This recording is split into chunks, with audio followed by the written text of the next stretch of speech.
Okay, so hey guys, and welcome back to another Axel 72 video, and in today's video I'm going to be giving my prediction for the Oscar Duarte versus Kenneth Sims Jr. fight. And so if you are new around here and you haven't yet subscribed, please do so, like the video if you do indeed like the video, and feel free to join the Patreon. There's been quite a big demand from a few people on the Patreon to get this fight prediction out, and so again, I'm here to deliver. It's a good fight and I'm excited to talk about it. And if you are wanting to request any kind of combat sporting related content for this channel, you can join the Patreon, and it does really support the channel, and I do really appreciate anybody who's part of it at the moment.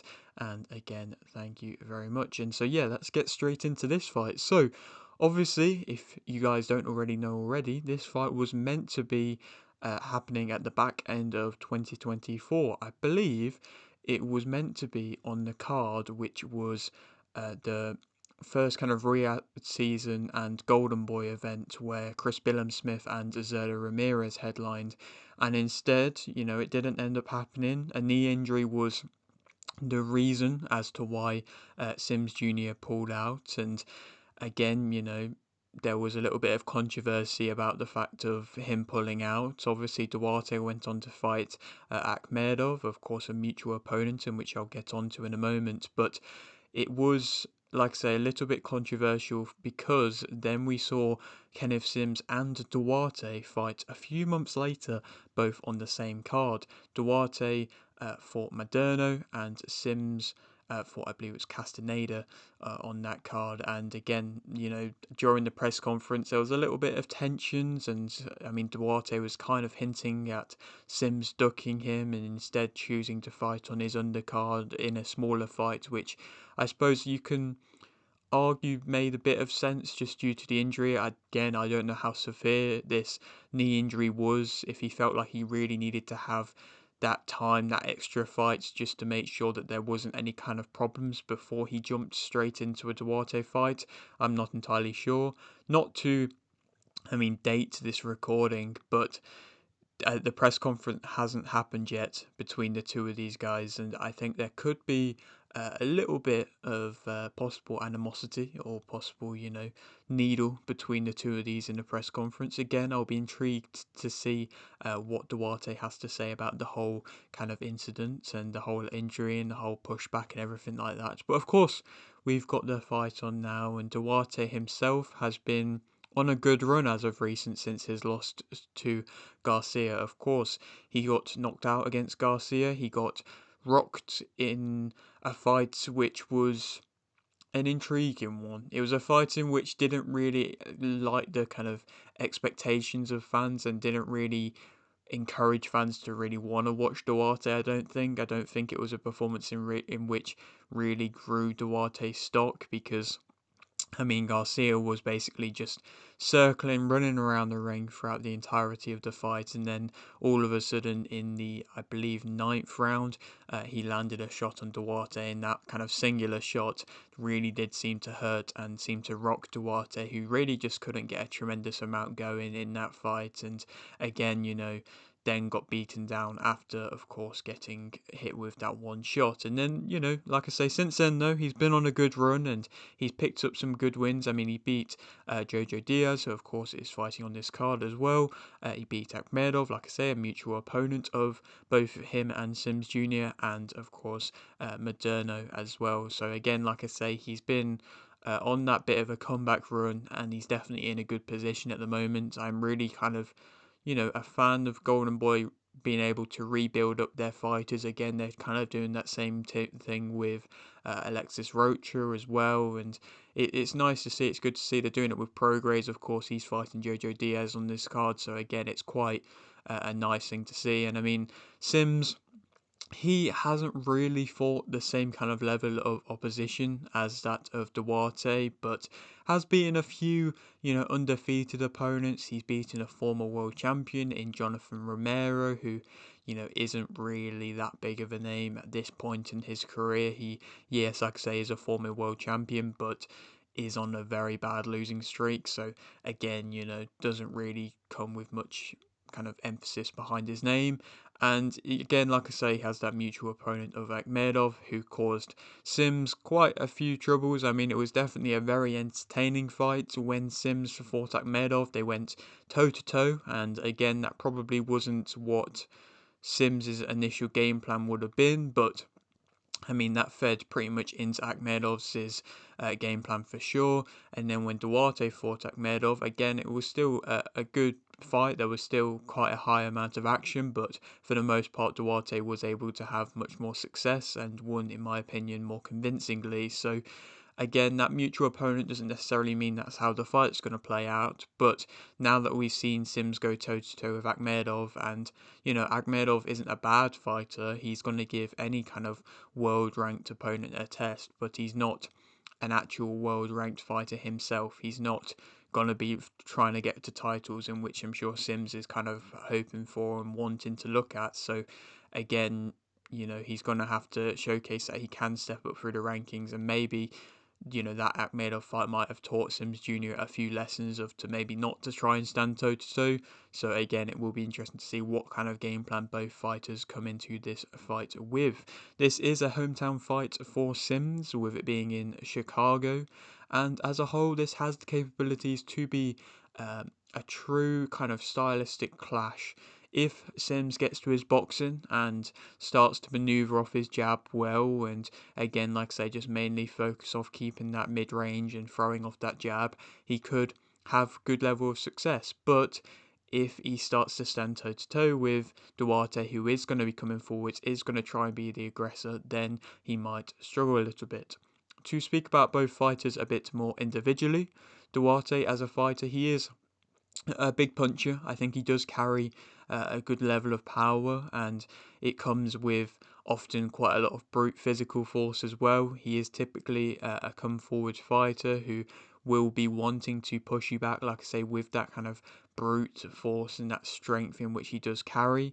He gets you to fight his fight quite often. And again, he wasn't able to do that with Ryan Garcia, but there has been, plenty of opponents. And now, especially, looking at his last performance against Moderno, Moderno was just straight away trying to fight his fight. And then you knew from then on that it was going to be a long fight and a long night for Moderno. He's got good swiping left hooks and is typically a bit of a fast starter. That was something in which surprised me again in that Moderno fight. He didn't really come out as fast as what he normally does, and he kind of lost the first couple of rounds as a result. But typically he's a fast starter. It will be intriguing to see if he's going to start trying to box early on against Sims. He's got a high guard typically, and he's a strong body puncher who definitely will want to slow you down. And I think, like I say, he's done that at a high level, been able to slow down plenty of opposition. And to be fair, he struggled to slow down Garcia, but maybe if it was going a little bit longer, if he'd not have been caught with that shot, maybe it would have been a bit closer into the later rounds as Garcia perhaps got a little bit more tired. And he's got a good distribution of punches, Duarte, as well as, that pure Mexican in close type style. Like I say, he's physical, he imposes himself, and he does let his hands go. Negatives, I suppose, to an extent about him. When he tries to box, especially early on, if again, like I say, against Moderno, he did seem to try and box a little bit, and again, I think against a Kenneth Sims Jr., if he is trying to do that, he's just gonna come unstuck and get frustrated. I think you can see that he does get frustrated when he fights. And again, like I say, it's just not going to work out that well if he's trying to fight at a mid range, trying to box against somebody like a Sims Jr. Him fighting on the back foot again in general, I don't think he's really that comfortable doing, and it's difficult to get him on the back foot because he doesn't really like to take any kind of backward steps. He normally kind of slumps back if he is taking any shots and just waits for his moments to try and attack, which, he's just leaning on that back foot. He's just basically a target there to just land on if he is getting put onto the back foot. He doesn't really dip into his overhands. His shots are powerful, but if he was to dip down into his overhand, dip down and then come over the top, it would probably be more accurate of an overhand instead of just trying to chop down a big overhand from a higher position. if he's not allowed inside again, at mid-range, he's not as comfortable. Of course, he's been hurt now himself. Sims Jr. hasn't got a tremendous amount of power typically, but perhaps could catch him with a shot that might be able to catch him off guard when he's being a bit too offensive maybe. He can load up a bit too much, especially early on, Duarte, and he can, again, stay in range with limited head movement. He can be hit around his guard. Again, it's a tight guard, but there was a few shots in which in the past I've seen get caught around his guard. He's quite flat-footed. He's quite a tense fighter. It doesn't seem like a lot is, that fluid in his work. And I think against good hand speed, good movers, he can struggle, and he is often waiting until you're really still to try and throw, and that was pretty much the case throughout the entirety of that Ryan Garcia fight. He was just waiting until he was still.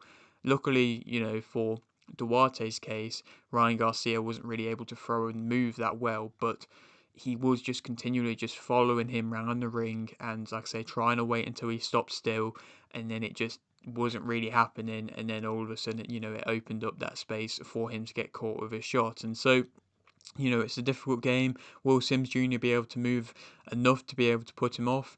We'll have to wait and see. Again, it might have to be quite a punch perfect performance for Sims to be able to really have a lot of success in this fight. Speak more about Sims as a fighter, he's got that aim to counter. I think he's got good, solid reactions, and I think he has got faster hands than that of Duarte. He's got a nice, ability to be able to switch stances, and that could perhaps cause a few problems to Duarte with him trying to come in. He's got a good jab, which definitely typically does try and catch you when he's coming in with it, and so again, you could possibly be able to catch Duarte coming in from a jab. He changes levels well and he works openings and angles well, perhaps a bit better than that of a Duarte. He's willing to let his hands go, and he's showcased that he does have that heart and he can show that physicality. So I don't think he is going to get bullied per se against a Duarte, but I just don't recommend him going really toe to toe with him. And I think he's better off at mid-range, and I think he does find his range well. So if he can find his range early, have a bit of success early, maybe he could pick up a few rounds before Duarte really gets going. Negatives about him, I think, to be fair, he is quite flat-footed himself. I don't think his movement is amazing, and, if he is going to be a pure boxer in this fight, then I think his movement might have to improve a little bit. He stands quite tall and he can be backed up. He has quite a wide stance that does, square up a bit as well. He's got quite a weak guard, which won't bed well for him, in my opinion, for this fight. And I don't think he shortens up his shots the best. He doesn't take much of a step kind of back and, doesn't really try and get off the ropes tremendously well. Again, if he was trying to box and move a bit more, then maybe he would have success. And I think he probably could do that. I think he does have that in his arsenal, but I think he can be drawn into just a war a bit too much and can be staying in range waiting to time his shots a bit too long, and then it might get a long night again, like I say, for him against like a Duarte. And I don't think he really gains the opponent's respect because of the possible, not lack of power, but just not tremendous amounts of power in which he does carry, and physical presence in which he goes around the ring with.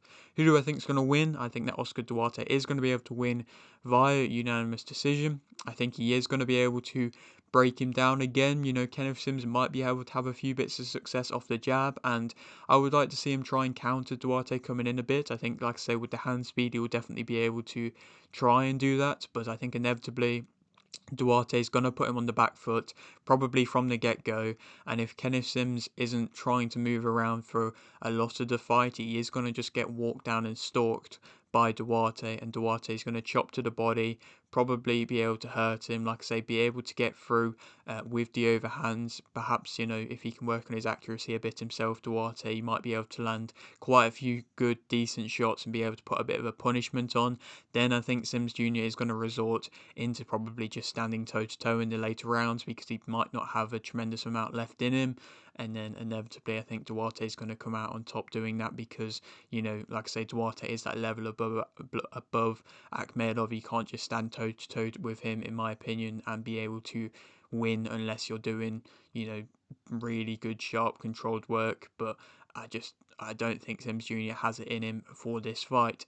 Then who Duarte could go on to fight next? I think a Prograis fight could be a good fight if Prograis gets through Diaz. That could be a good easy matchup for Golden Boy to make. It seems like Golden Boy have quite a few just outlying world level super lightweights at the moment, and so again, Prograis versus Duarte could be good. Cattrall, maybe. I mean, if they're willing to work together like they did for the Barboza Jr. fight, somebody like a Cattrall, Duarte could be made, or a Barboza Jr. versus Duarte perhaps could be made as well. Or, if he is able to get a world title shot, Duarte, then Russell is probably his best bet. Of course, Duarte is ranked in the top 5 along with Kenneth Sims in the WBA rankings. So Gary Antoine Russell doesn't seem to have any kind of matchup opponent as of yet, from what I believe. So again, somebody like a Duarte could perhaps get put into that position, probably with His Excellency getting involved. But yeah, that is it for today's video. Hope you did enjoy. Like the video if you did, like the video, subscribe if you're new, and thanks for watching.